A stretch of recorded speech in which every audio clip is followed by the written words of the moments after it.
ज्योतिषी ने एक खूबसूरत युवती का हाथ देखते हुए बताया, तुम्हारी शादी एक ऐसे नौजवान से होगी जो खूबसूरत और पैसे वाला होगा। यह सुनकर युवती खुशी से उछलती हुई बोली, अच्छा, अब मुझे यह भी बता दीजिए कि मैं अपने वर्तमान पति से छुटकारा कैसे पा सकती हूँ। No, no, no, no. Teacher, बताओ चिंटू, नाड़े को इंग्लिश में क्या कहते हैं? चिंटू खड़ा हुआ और बड़े स्टाइल से बोला, सर, PhD। टीचर, मतलब? चिंटू, पाजामा होल्डिंग डिवाइस। टीचर बेहोश। कालू आज सुबह सुबह गाना गा रहा था।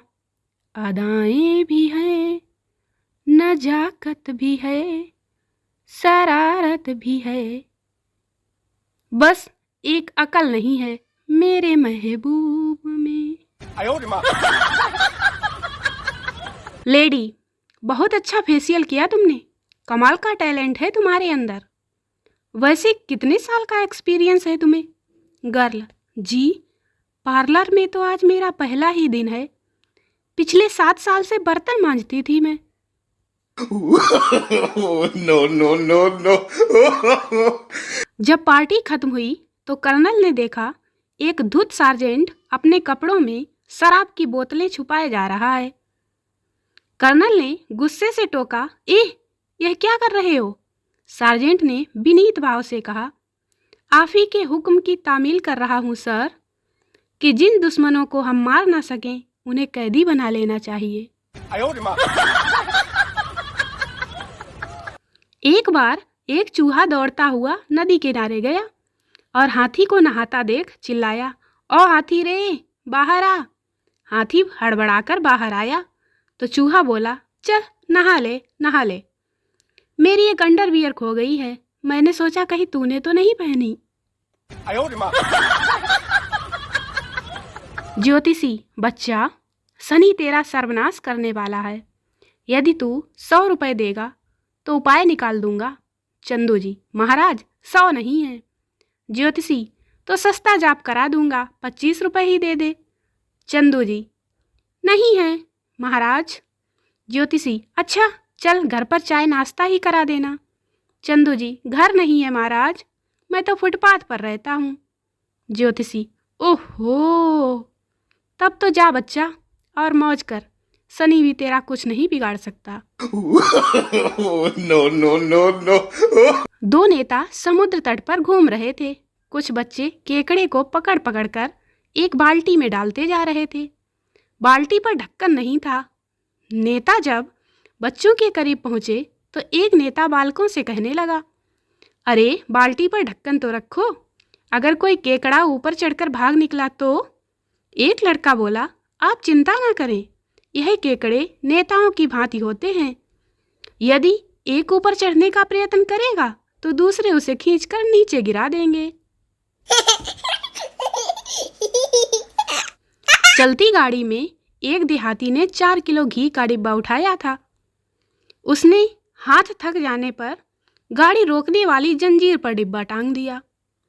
इससे गाड़ी रुक गई। गार्ड ने आकर डांटते हुए कहा, तुमने ये डिब्बा यहाँ क्यों लटकाया है? देहाती बोला, साहब नाराज क्यों होते हो, ये तो देसी घी की ताकत है। अध्यापिका, परीक्षा में सिर्फ 2 दिन रह गए हैं, अगर किसी छात्र को कुछ पूछना है तो पूछ लो। छात्र, मैडम जी बस इतना बता दीजिए, पर्चे किस प्रेस में छप रहे हैं? मैडम बेहोश। No, no, no, no. एक बच्चा रो रो कर कह रहा था, माँ माँ, गधे पर चढ़ूंगा। बच्चे के नजदीक ही उसके पिता खड़े थे। उसे देखकर माँ ने कहा, बैठा लीजिए ना, क्या फर्क पड़ता है। अच्छा, तो तुमने छुट्टियां उस इटालियन के साथ गुजारी? डॉली की सहेली ने पूछा। हाँ, कुछ इतालवी शब्द सीखे हो तो बताओ। डॉली बोली, शब्दों से मेरा अधिक वास्ता पड़ा ही नहीं, मेरा तो सब काम इशारों इशारों में होता था। एक मित्र, दोस्त, इस पेन के ऊपर मेरा नाम लिखा हुआ है, वरना ये पेन मैं तुम्हें पक्का भेंट दे देता। दूसरा मित्र बोला, कोई बात नहीं मित्र, नाम के आगे लिख दो की ओर से भेंट। ब्रह्मा जी ने ब्रह्मांड की रचना की, फिर आराम किया। इसके बाद उन्होंने पुरुष को बनाया, फिर आराम किया। इसके बाद उन्होंने नारी की रचना की और बस तब से ना ब्रह्मा जी को आराम है और ना पुरुष को। No, no, no, no. लड़कियां यदि हाथ में झालर पकड़कर फोटो खिंचाएं तो सुंदर लगती हैं, और यदि लड़के ऐसा करते हैं तो पक्के इलेक्ट्रीशियन लगते हैं। पत्नी नया कुत्ता लाई, पर वो काफी कोशिशों के बावजूद उसका कहा नहीं मान रहा था। पति ने कहा, रहने दो, तुमसे नहीं होगा। पत्नी बोली, कैसे नहीं होगा? शुरू में तो तुम भी बहुत नाटक करते थे। सहमी डरी हुई तनख्वाह चुपचाप सिर झुकाए आ रही थी और EMI बिल खर्चे नाम के गुंडे सीटी बजा रहे थे। एक खबर पत्र में एक विज्ञापन छपा था, एक विशाल प्रसूति गृह को रख रखाव इंजीनियर की आवश्यकता है, प्रसव का अनुभव अनिवार्य। No, no, no, no. दो कवियत्रियों की नई नई शादी हुई थी। पहली, क्यों तुम्हारे पति खर्राटे भरते हैं? दूसरी, पता नहीं, हमारी शादी को 3 ही दिन तो हुए हैं अभी। ऊपरी फ्लैट में रहने वाला सोनू सदैव देर से घर लौटता था। बिस्तर पर लेटने से पहले वह खुद के जूते फर्श पर पटक देता था, जिससे खट की तेज आवाज भी होती थी। कुछ दिन बाद उसके नीचे फ्लैट में रहने वाले रमेश जी ने इस बात की शिकायत की एवं उसे हल्के शब्दों में धमकी भी दे डाली। उसी रात सोनू फिर देर से आया। बिस्तर के कोने पर बैठकर उसने एक जूता उतारा एवं लापरवाही से फर्श पर पटक दिया। तभी रमेश जी की बात पर फोकस किया। उसने दूसरा जूता धीरे से फर्श पर रख दिया। 1 घंटे बाद रमेश जी ने उसके फ्लैट की घंटी बजाई।